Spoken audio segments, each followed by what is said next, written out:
સૌને નમસ્કાર. હું અલ્પા લાડાણી, ગર્ભ સંસ્કાર માર્ગદર્શક ધોરાજીથી આપ સર્વેનું હાર્દિક સ્વાગત કરું છું. આગળના વિડીયોમાં આપણે જોયું કે ઈચ્છિત સંતાન માટે ત્રિવિધ શુદ્ધિ દંપતીએ કરવી જોઈએ. એમાંની સૌથી પહેલી ચિત્ત શુદ્ધિની વિશેષ માહિતી આ વિડીયોમાં મેળવીશું. ચિત્ત એ આપણા અંતઃકરણનો સૌથી ગહન અને રહસ્યમય હિસ્સો છે, જેને આધુનિક મનોવિજ્ઞાન અનકોન્શિયસ માઇન્ડ કહે છે. ઋષિ પતંજલિએ કહ્યું છે કે યોગ ચિત્ત વૃત્તિ નિરોધ. યોગ એટલે ચિત્તની વૃત્તિઓનું શમન. ચિત્ત શુદ્ધિ માટે નિયમિત યોગા અભ્યાસ અત્યંત આવશ્યક છે. યોગા અભ્યાસ એટલે કે યોગના 8 અંગોનો અભ્યાસ કરી દંપતીએ પોતાના જીવનમાં અમલ કરવો. અષ્ટાંગ યોગને ટૂંકમાં સમજવાનો પ્રયત્ન કરીએ. સૌથી પહેલું અંગ છે યમ. અહિંસા, સત્ય, અસ્તેય, અપરિગ્રહ, બ્રહ્મચર્ય, આ 5 યમ છે. અહિંસા એટલે કોઈને પણ મન, કર્મ, વચનથી કષ્ટ ન આપવું. સત્ય એટલે મન, વચન, કર્મમાં એક સૂત્રતા જાળવવી. સાચું બોલવું, સાચું વિચારવું, સાચું કરવું. અસ્તેય એટલે કોઈ પણ પ્રકારની ચોરી ના કરવી.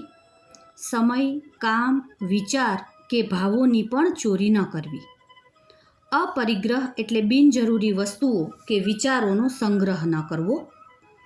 બ્રહ્મચર્ય એટલે સંયમ અને સાદગી અપનાવવા. કોઈનું ધ્યાન આકર્ષિત કરવાના હેતુથી શૃંગાર કે વસ્ત્ર ધારણ ન કરવા. કામુકતા પ્રેરે તેવા સાહિત્ય, દ્રશ્યો કે વિચારોથી દૂર રહેવું.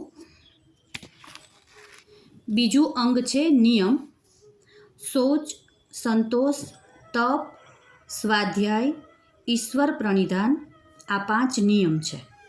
શૌચ એટલે શરીરની આંતરિક અને બાહ્ય શુદ્ધિ અને પવિત્રતા જાળવવી.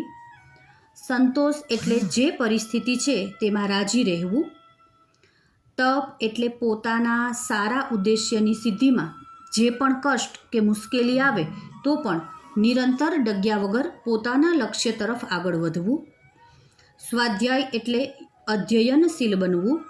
પોતાના અસ્તિત્વના સંબંધમાં મનન, વિચાર, નિરંતર ચિંતન કરવું, જાગૃત રહેવું. ઈશ્વર પ્રણિધાન એટલે સાત્વિક, સમજદારીપૂર્વક શ્રદ્ધા રાખવી, શુભની શક્તિમાં વિશ્વાસ રાખવો. આ યમ નિયમનું જાગૃતતાપૂર્વક પાલન કરવાથી અત્યંત ચિત્ત શુદ્ધિ થાય છે. તણાવ અને બોજ ઓછા થઈ પ્રસન્નતા અને શાંતિ અનુભવાય છે. નેગેટિવિટી દૂર થઈ પોઝિટિવિટીનો અનુભવ થાય છે. ત્રીજું અંગ છે આસન. સ્થિર સુખમ આસનમ. સુખપૂર્વકની સ્થિરતા માટે આસન છે. આસન શરીરને દ્રઢતા અને મનને સ્થિરતા પ્રદાન કરીને આધ્યાત્મિક વિકાસ માટે તૈયાર કરે છે. શ્રેષ્ઠ સંતાન પ્રાપ્તિ માટે હેતુ કેટલાક ખાસ આસનો ઉપયોગી છે, એનો અભ્યાસ કરવો જોઈએ. યોગાચાર્યના માર્ગદર્શન હેઠળ આસનોનો અભ્યાસ કરવો હિતાવહ છે. ચોથું અંગ છે પ્રાણાયામ. પ્રાણનું નિયમન કરવું એટલે પ્રાણાયામ. શ્વસન અવયવોની સફાઈ માટે કપાલભાતિ પ્રક્રિયા કરવી અને ત્યારબાદ અન્ય પ્રાણાયામ કરવા જોઈએ. હોર્મોન્સને સંતુલિત કરવા અને બ્રહ્મચર્ય પાલનમાં પ્રાણાયામ ખૂબ ઉપયોગી છે. પાંચમું અંગ છે પ્રત્યાહાર. ઇન્દ્રિયો પર નિયંત્રણ મેળવવું એટલે પ્રત્યાહાર. શું જોવું, શું ન જોવું, શું સાંભળવું, શું ન સાંભળવું, શું ખાવું, શું ન ખાવું, એ અંગે વિવેકપૂર્વક નિર્ણય કરવો અને નુકસાનકારક બાબતોથી દૂર રહેવું એ પ્રત્યાહાર છે. મને શું ગમે છે અને ભાવે છે એના કરતાં મારા માટે શું હિતકારી છે એ અપનાવવું એટલે પ્રત્યાહાર. છઠ્ઠું અંગ છે ધારણા. ધારણા એટલે ચિત્તનું કોઈ એક નિશ્ચિત વિષય પર એકાગ્ર થવું. આ વિષયો ત્રાટક, નામજપ, સંગીત શ્રવણ વગેરે પ્રવૃત્તિઓના અભ્યાસથી વિચારોની ગતિ ઓછી થાય છે, માનસિક થાક ઓછો થાય છે. સાતમું અંગ છે ધ્યાન. ધારણાના સાતત્યથી ધ્યાન આપમેળે પેદા થાય છે. આપણા અસ્તિત્વની સમગ્ર ઉર્જા એક જ દિશામાં વહેવા લાગે એ સ્થિતિને ધ્યાન કહે છે. ધ્યાન શ્રેષ્ઠ સંતાન પ્રાપ્તિમાં વધુ સહાયક બને છે. એમાં પણ દંપતી ધ્યાન વધુ અસરકારક છે. દંપતી ધ્યાનની સંપૂર્ણ વિધિ હવે પછી વિડીયોમાં આપણે જોઈશું. 8મું અંગ છે સમાધિ. ધ્યાનની સર્વોચ્ચ કક્ષા એટલે સમાધિ. અહમ રહિત શુદ્ધ ચેતનાની અનુભૂતિ દિવ્ય આત્માને પોતાના ભણે આકર્ષવામાં સફળ થાય છે. સમાધિ એ દિવ્ય આત્માના આગમનનો સંકેત છે એમ પણ કહી શકાય. શ્રેષ્ઠ સંતાન માટે દંપતીએ દરરોજ ઓછામાં ઓછો 1 કલાક યોગા અભ્યાસ કરવો જોઈએ. આ ઉપરાંત પણ થોડી બાબતોમાં કાળજી લેવી જરૂરી છે, જેવી કે નિંદાકુથલી, ઈર્ષા, ક્રોધને અવશ્ય ટાળવા જોઈએ.